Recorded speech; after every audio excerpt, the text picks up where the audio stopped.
जर तुम्ही विष्णुपद या मंदिराच्या दर्शनासाठी येत असाल तर या ठिकाणी पार्किंगची सुविधा आहे, ते देखील विनामूल्य. तर या ठिकाणी आम्ही गाडी पार्क केलेली आहे. हे पुढे आहे विष्णुपद मंदिर. त्या ठिकाणी आपल्याला दिसत आहे भक्त पुंडलिकांचं मंदिर. तर त्या ठिकाणी भक्त पुंडलिक यांचं मंदिर आपल्याला दिसत आहे. हे आहे या ठिकाणी. आणि सध्या आपण आहोत विष्णुपद मंदिराजवळ. संत एकनाथ महाराज म्हणतात, जेथे वाजविला वेणू शुद्ध, म्हणून म्हणती वेणुनाद. सकळीक देवा आले, ते भोवती राहिले.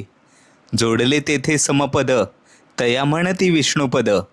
भोवताली पदे उमटली, तेथे गोपाळ नाचती. जेथे उभे गायीचे भार, ते अद्यापी दिसती खूर. गोपाळची पदे समग्र, ठाई शोभत सर्वत्र. एका जनार्दनी हरी शोभले, करकटावरी ठेवूनी भले. पंढरपूरपासून 2 किलोमीटर अंतरावर चंद्रभागा नदीपात्रात विष्णुपद हे मंदिर आहे. मार्गशीर्ष शुद्ध 1 ते मार्गशीर्ष वद्य 30 या कालावधीत श्री विठ्ठलाचे वास्तव्य विष्णुपदावर असते, अशी भाविकांची धारणा आहे. त्यामुळे मार्गशीर्ष महिन्यात विष्णुपद येथे दर्शनासाठी भाविकांची गर्दी असते. या मंदिराच्या मध्यभागी एका मोठ्या शिळेवर देहुडा चरण व देवाचे समचरण अशी पावले उमटलेली आहेत. त्यासोबत काठी ठेवल्याचे आणि काल्याच्या वाडग्याची खूण आहे. तसेच चारी बाजूला गोपद्म उमटलेली दिसतात. या मंडपामध्ये चारही बाजूस बाळगोपाळ यांच्या चरणांच्या खुणा आहेत व या शिळेवर 16 दगडी खांबांचे दगडी मंडप उभारण्यात आला आहे. या मंडपाच्या खांबावर चतुर्भुज समचरण श्री विष्णूंची मूर्ती आणि देहुडा चरण श्री कृष्णांची मूर्ती कोरण्यात आलेली दिसते. तसेच पूर्व दिशेला खालील दगडी सपावर सुंदर मारुती मंदिर आहे. चंद्रभागा नदीपात्रात पाण्याच्या मधोमध श्री नारद मुनींचे सुंदर मंदिर आहे. इकडे नारद मुनींचं मंदिर आहे. भूतलावरती एकमेव असं मंदिर आहे नारद मुनींचं.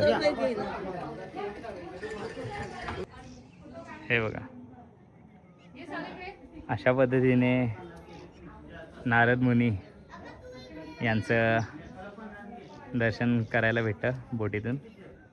हे काही भाविक गेलेत त्या ठिकाणी दर्शनासाठी, ते आता दर्शन करून रिटर्न येत आहे. चंद्रभागा नदीमध्ये नारद मुनींचं हे मंदिर आहे. श्री विठ्ठलाने आपले सवंगडी व गायी यांच्यासह क्रीडा केल्या व भोजन केले, तेव्हा इथे देवाची आणि गायीची पावले उमटली आहेत. श्री विठ्ठल हे विष्णूचे अवतार असल्याने इथे उमटलेल्या पावलांमुळे या ठिकाणाला विष्णुपद असे नाव मिळते. मार्गशीर्ष महिन्यात श्री विठुराया या ठिकाणी निवासाला येतात असे मानले जाते. त्यामुळे मार्गशीर्ष महिन्यात त्या ठिकाणी भाविकांची दर्शनासाठी मोठी गर्दी होते.